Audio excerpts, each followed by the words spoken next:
Me and Ben, me and Ben running the show here on episode 52 when we got some hot takes. So again, subscribe over on YouTube, 5-star review over on Spotify. Let's get into it, Ben. I'm ready.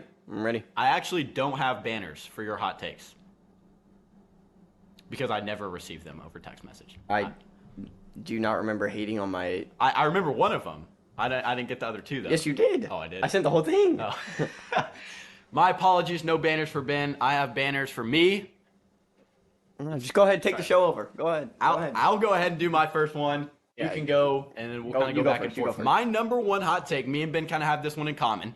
Not completely in common, but something along the same lines. My hot take here is that a non-QB wins the Heisman in 2023-2024. Okay. A non-QB. So that could be Harold Perkins. That could be Blake Corum. That could be Marvin Harrison Jr. Right? I don't think Caleb Williams goes back-to-back. We haven't seen that since Archie Griffin in 1974. So I don't think Caleb Williams goes back-to-back to win the Heisman. If he does, he is talented enough to do it. USC is going to be a good enough team to do it. Is that a hot take if you say that? Is it a hot take if you say Caleb Williams will go back-to-back? That's probably a pretty hot take, yeah.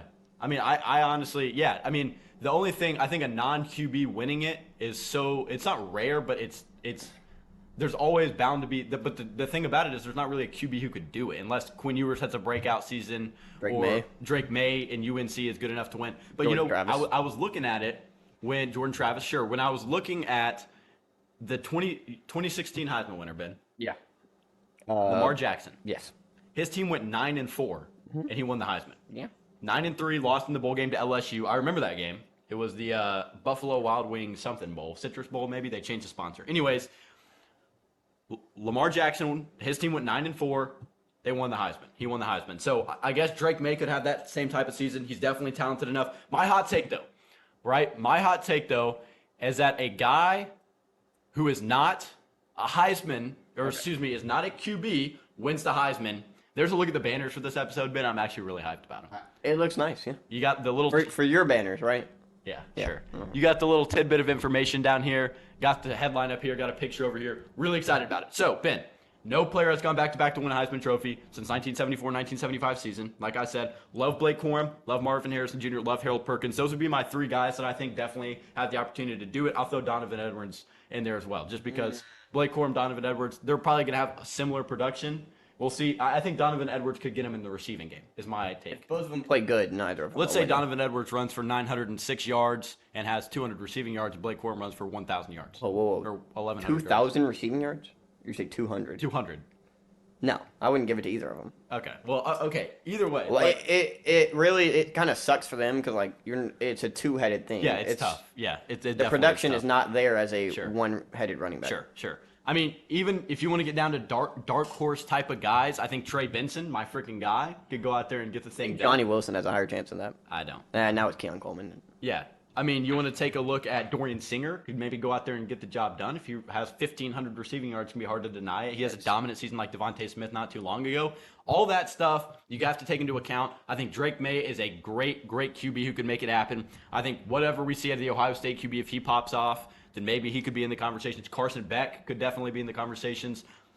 Obviously, Caleb Williams, Drake May, and Jordan Travis I would also throw up there. So a non-QB wins the Heisman in 2023. That is my first hot take of the night. Ben? Mine, you can kind of just leave it up there, because it is a non-quarterback. Sure. I decided to go a bit hotter. I'm going with a defensive player, you know, Harold Perkins. Harold Perkins. True freshman, 7.5 sacks, 3 forced fumbles, and a pick. He can literally do everything. Yeah. If he has the production that he's on pace to develop, they develop him well, and he is the star of that game or of that team. LSU wins 11 games like we could see it happen. 11, yeah. It could happen. I agree. It could happen. I like the non-quarterback Heisman take this year. I think if anyone were to do it, this is the year to do it. MHJ is a fantastic receiver. I could definitely see him winning it, but I'm going Harold Perkins here. Went Will Anderson last year. Didn't really do that good. But I'm going Harold Perkins this year. All right, Harold Perkins for Ben's Heisman here in 2023. I got a non-QB winning it. Didn't really specify it as much. That is our first hot take of the night. All right, let's get into number 2. My number 2 hot take of the 2023 season is spicy. Oh. Okay? It's freaking spicy, boys. It's spicy. Let's go with the UCF Knights, Ben. The UCF Knights making the Big 12 championship in their first year as an affiliate school. Hop on the Gus bus. A solid running back room, a Power 5 QB, and a Power 5 head coach in Gus Malzahn. John Reese Plumlee, absolute demon. I know we both love the guy. He plays baseball, which I love, and he plays football. He's just a stud all across the board. Grown man at the QB position for UCF. I really do think this team's talented enough to not win the Big 12 championship, as you see there on the screen, whether it's Texas, Kansas State, OU, whichever one of those teams is in the Big 12 championship. I think UCF is the other team in there. They've got a favorable schedule, right? They've got a favorable schedule. I can see maybe 1 to 3 losses on this schedule, and they can still make it, right? So if they lose 3 games, they could still potentially be in, depending on what all happens. Right. Texas Tech, Oklahoma, and Kansas State are 3 of the toughest games on the schedule. So let's say they go out there and they go 10-2 with losses to Kansas State and Texas Tech, and Oklahoma and UCF are competing, then UCF still gets in. You know what I mean? Something like that. Not that it's actually going to happen. That's not my take, but something like that. Even if UCF goes out and loses 2-3 games, I honestly think UCF is the most well-equipped new team in the Big 12. I think they got what it takes, and I really do like Gus Malzahn. Obviously kind of fell off at the end of his Auburn career, but Central Florida, I know there's a big rage on Twitter because UCF fans don't like being called Central Florida. So Central Florida going to the Big 12 championship in their first year. You made him happy, and now you made him mad. Yeah, I know. It's kind of interesting, like, this take, it 100% could happen. It's weird.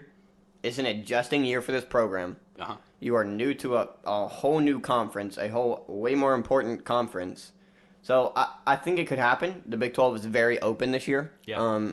Texas was the clear favorite, up there with Kansas State, and it could happen.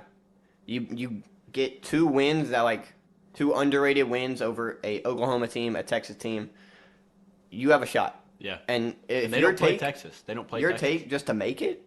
Yeah. Could happen. I agree. Could happen. I think it's definitely hot because OU, Texas, Kansas State are all. They've been in the Big 12, right? They've been able to compete on the recruiting trail in the Big 12. They've been able to see Big 12 competition for the past, 4 or 5 years, however long their players have been there. They've got probably a couple better transfers, better impact transfers that could come in and make an impact on the game. But look, on the offensive line, you get 3 new starters. One of those guys is an Alabama transfer for UCF. R.J. Harvey in the backfield, a potential top 3-4 round draft pick, ran for almost 800 yards last year with UCF. Isaiah Bowser is gone. I know they've got a couple guys to replace him in the backfield, but R.J. Harvey's turn, you could get a really, really fun option with John Reese Plumlee back there because he's a definite dual threat. Yeah. And look, I like UCF. Definitely a hot take. It's a hot take episode. Not saying it's going to happen, but that is my hot take here in 2023 is for the UCF Knights to make the Big 12 championship. Ben Clay, your number 2 take. Number 2. It's something that happened last year, and it's definitely a hot take. I might erase a part of it, but it has that Utah manages to beat USC twice, so in the regular season and in the Pac-12 championship. Sure. And I added in that they squeak at a CFP bid, which, I mean, really, you think about it. Could happen. You're like 11-1. You lose one other game, beat USC twice. Yeah. I would put them in the college football playoffs. Sure. So I think it's doable if Utah's able to beat USC twice and not lose those games that they lost last year. They can do it. Yeah. I mean, I think that's honestly. I don't really heavily disagree with that take. You know what I mean? I don't heavily disagree with that take at all. Because the thing is, like, you look at Utah's schedule here, right? They've got Florida at Baylor, Weber State, and UCLA. If they come out hot and win those 4 straight games, I think you prove that this Utah team is here to play. I think you prove that you're one of the better teams in the Pac-12, which I think a lot of people in the media, in college football, maybe you listening, watching, already know. Right? You know the Utes are freaking legit this season, okay? But then you got to take on Oregon State, Cal, USC, and Oregon. Not to mention Colorado and Washington, and maybe even Kenny Dillingham's Arizona State Sun Devils later on in the schedule. So this is a really deep Pac-12. I think anyone who's kept up with college football this offseason knows it's probably one of the deepest pools of good teams in the Pac-12 that we've seen in a while. So for Utah to come out, if they beat USC twice, they definitely deserve a chance to go to the college football playoff. Because let's say they finish out 12-1 and they lose to Oregon or Washington. Right, I think you can still put them in there. I think, obviously, you're going to have to compete with Alabama, Georgia, Michigan, At that point, not USC, but you're probably going to have to compete with, But- Florida State. You can throw them up there as well. Would you take a 12 and I think it's no doubt you would take a 12-1 Utah team over a 11-1 Ohio State that loses the big game? I would say I think you would have to. it's a no doubt, but then again, it's the College Football Playoff Committee. You know what I mean? Right. But I would think you have to. But we haven't seen a Pac-12 team in the College Football Playoff yet. That's why I would say Washington. you're right. Sorry. We've seen one Pac-12 team in the College Football Playoff That was in the so whole. long That ago. was 2014. I think it was the first one. Yeah, it might have been the first one. So, anyways, Michigan State was in there. Alabama and then Mississippi State was actually ranked number 1 in the polls before they fell off. Like they were ranked the other number 1. team? Was it Bama? Mississippi State? I don't think it was Go ahead and Michigan look her up. Look her up. Right. Anyways, yeah, Utah making the College Football Playoff and 2 wins over USC this season has been second hot take. Clemson.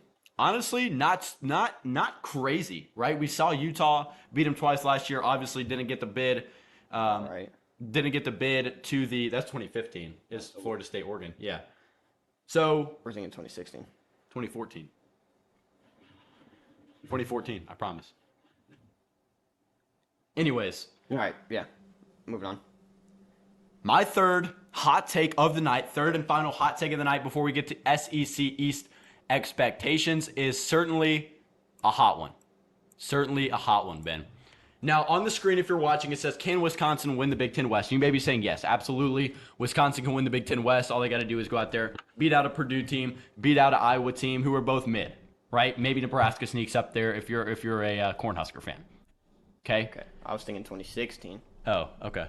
and it was Ohio State, Clemson, and Washington, Alabama. And they get, railed.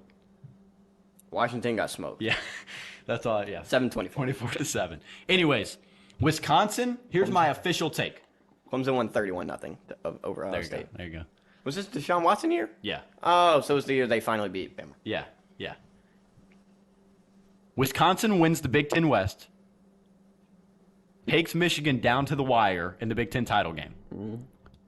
Now, realize it says Michigan in the Big Ten title game, not Ohio State. I got Michigan in the Big Ten title game. Like I said, opinions can change on a team as we get later into the season and watch them play. But as it stands right now, yes, Ohio State has a talented team. I got Michigan. I digress. Wisconsin wins the Big Ten West, and let's say it's a 34-31 absolute banger of a Big Ten championship game against Michigan. Now, they don't play in the regular season, which is going to help Wisconsin more than likely, right? They're not going to be able to see each other in game. Should help both teams, I'm sure. But I think Wisconsin's going to have a very, very, very vibrant offense under Phil Longo, who was the offensive coordinator at UNC last year. You saw what he did with Drake May, right? And Tanner Mordecai is a guy who, he was really solid, right? He was really solid. In his 2 years at SMU, 72 touchdowns, 22 interceptions. My guy. Right? Threw for plus 7,000 yards. Braylon Allen, great. Luke Fickell has bought into this program, Ben, in my humble opinion. He was out there on the sideline in the Guaranteed Rate Bowl. He accepted the trophy with the team. He's been a part of this program. He's really, really active on Twitter, social media about saying, hey, look, this is my team. I'm proud to be at Wisconsin. I think he knows how to win. He was at Ohio State with Urban Meyer. He was at Cincinnati and took him to the college football playoff. So I think Wisconsin is a team that can compete in year number 1 under Luke Fickell.